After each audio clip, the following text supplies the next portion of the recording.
Whose bright idea was this? The mosquitoes are still getting me. Still getting me.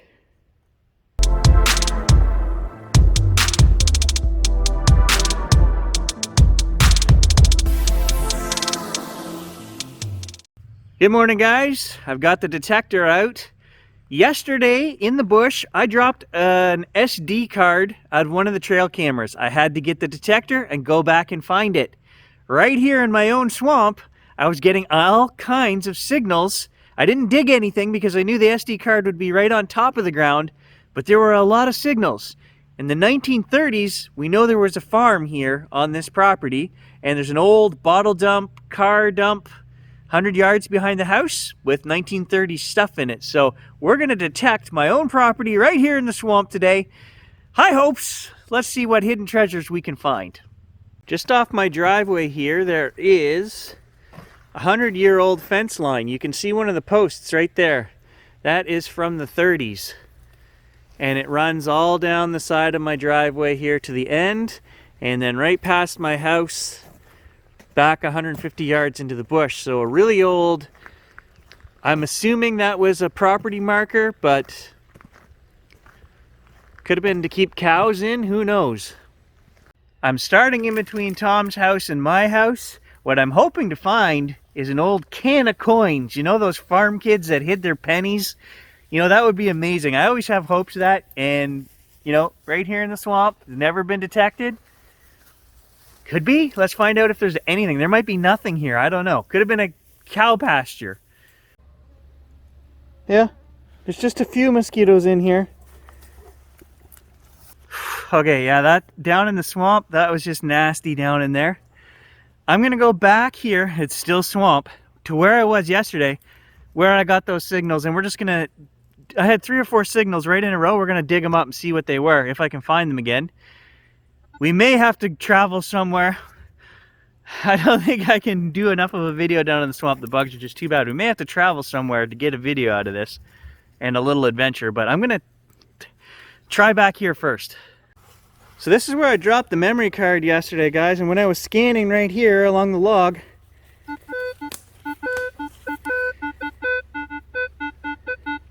there's something here, so we're gonna dig it up and see what it is today. Ah, there really was something there.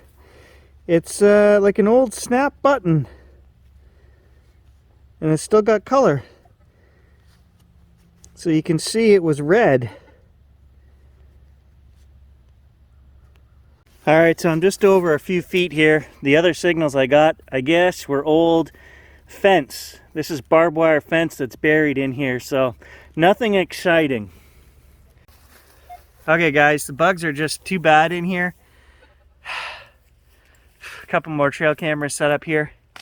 We're gonna get out of the swamp and go detect somewhere out in the open. I've got a couple of in-town parks that should have old silver in them that we can go check out.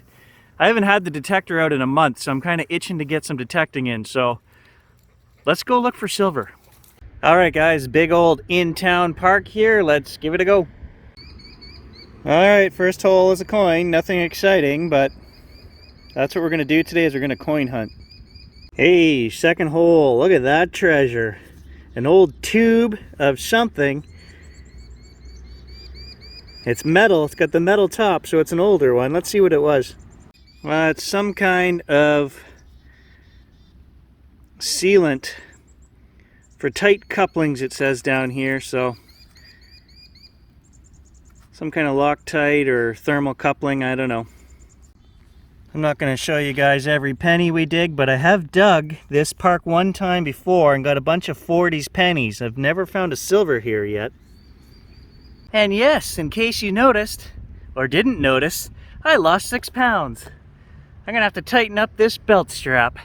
I've been golfing every day, and I got another 6 pounds to go. It's like a yearly thing, right? In the summer, Gary loses 10 or 12 pounds, and then in the winter, in bear mode, Gary puts another 8 to 12 pounds back on. So it's like a cyclical thing. Interesting. Down there over a foot. Not interesting.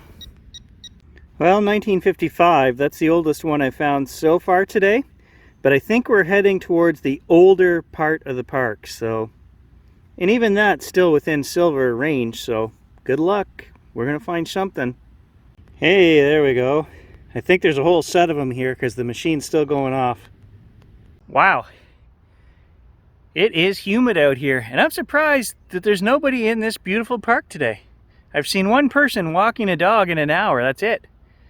Not finding great stuff, so I understand why there's no other metal detectorists in this park. But I've done a lot of parks in town that the other guys have hit. I don't think they have very good machines, or they don't go down 9-10 inches. I routinely hit 9-10 inch coins with the 600, the Knox. And digging a foot is, you know, where you find the old coins. Are there any in here? I don't know. Let's keep looking. No luck so far. Just a handful of pennies. There's a loon calling. We are very close to the lake here, maybe 200, 300 meters from the lake.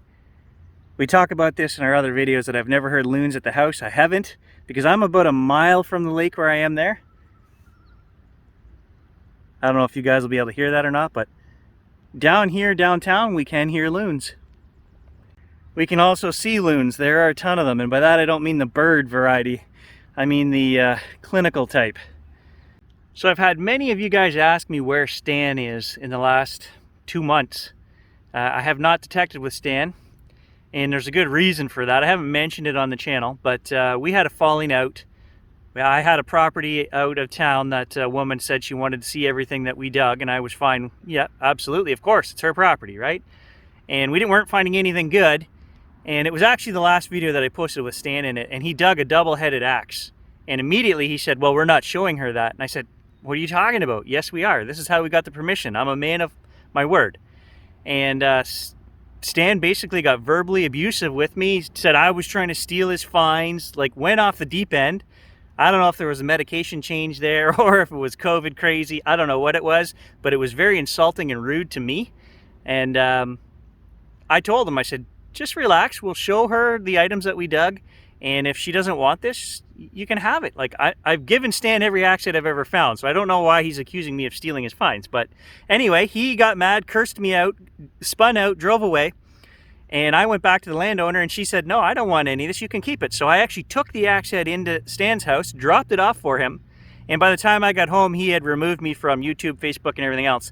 And I just want to say that that is for the better, because Stan is a negative person. That is stealing, right? If we're going to go on a permission, and I told him that, and he disagreed 100%. But that is not the first time Stan has gotten into trouble. John and I got into trouble because Stan had another permission for us that he didn't have permission for. So that is the character of Stan. I haven't talked to him in 2 months. We had a hard falling out, I guess, on his end, not mine, because I actually went back to give him the axe head and everything after he cursed me out. And that's the kind of guy Stan is. So don't ask about Stan. He will never be on my channel again, and that is the Stan update. All right, an hour in the park, 10 cents for the horde. Hey, I just doubled my YouTube wage for the day, so we can't knock that, right? 10 cents is 10 cents. I'll throw that in the horde. Maybe we'll get out detecting here again. The season is going to start up again because the bugs are going to die off. We're coming into August here, and I'm hoping to get out in the bush and do some more detecting out in the bush. This stuff here doesn't really interest me, but when you get the itch to detect, you get the itch. Catch you guys in the next adventure.